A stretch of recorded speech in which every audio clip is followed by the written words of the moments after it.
While India is famous for many things, a not so externally known fact is about the rising number of terminal diseases including cancer, kidney and heart diseases in many Indian cities.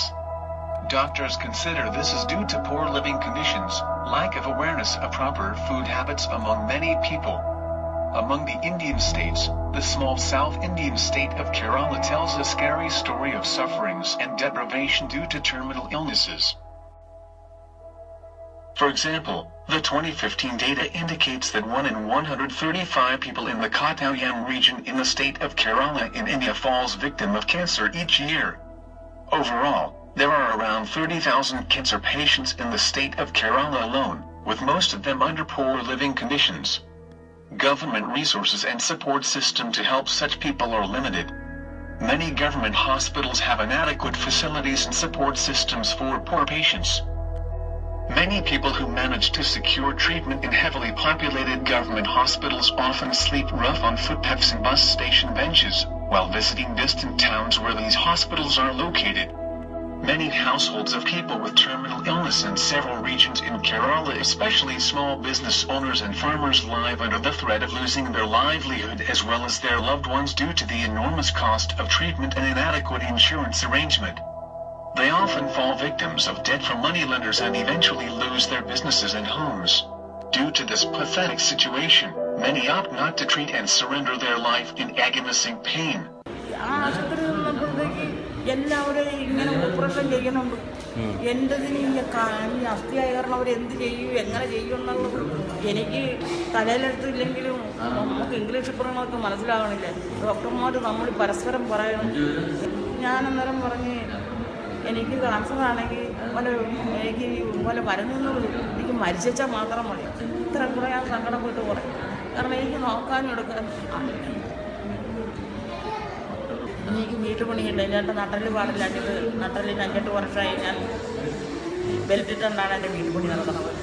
കുറേ പണി. അതിന് കാലിന് വിലക്കുറവുണ്ട്. സ്റ്റെപ്പൊക്കെ കയറാൻ ഞാൻ ആ belt കെട്ടിക്കൊണ്ടാണ് ഒരു ആശുപത്രിയിൽ പോകുമ്പോഴും യാത്ര പോകുമ്പോഴും ആ ബെൽറ്റ് കെട്ടിക്കൊണ്ട് നടക്കും. 8-9 വർഷമായി അത് കെട്ടിക്കൊണ്ട് നടക്കാൻ തുടങ്ങി. Many mediocre people who lead a decent life and work hard die poor after a few months or years of treatment. Often their dependents become homeless and struggle to lead a decent life as their homes and other assets are sold or given into the hands of moneylenders to raise money for the treatment of their loved ones.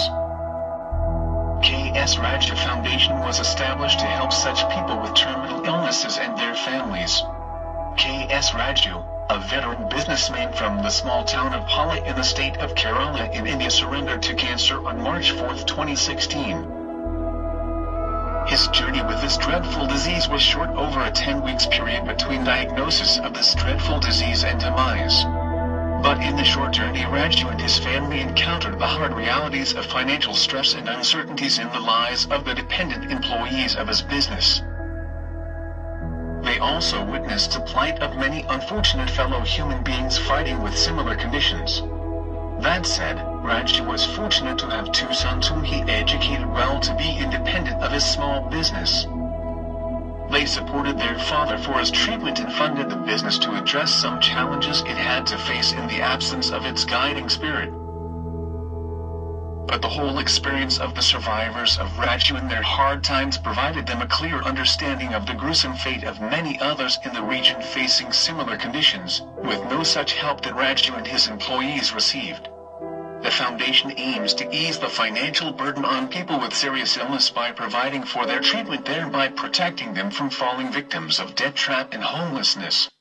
Our dad, S Raju, was a compassionate human being. He was a successful businessman for over 55 years on many accounts.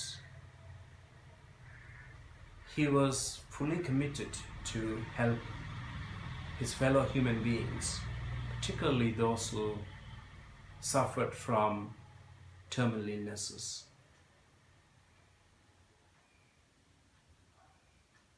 Many small business people, particularly the farmers, the street vendors, came to him, and quietly he was helping many of them. we actually came to know about it after his demise. When the time arrived for his departure from this world, just a few hours before he closed his eyes, actually he was in the hospital for 3 days before his death, but fully conscious. He was admitted due to a infection within his internal organs, particularly the liver. So we were near him. He called us, his sons, and said,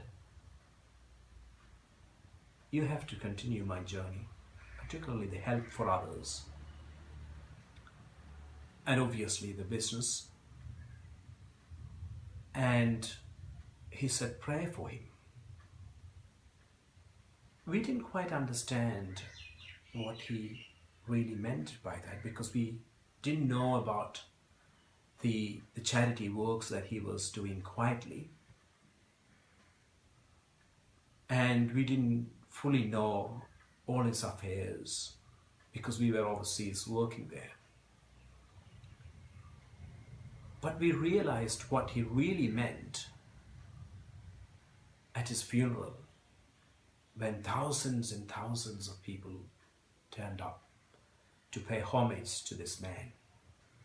And many spoke to us very passionately about our dad and the work he did for them.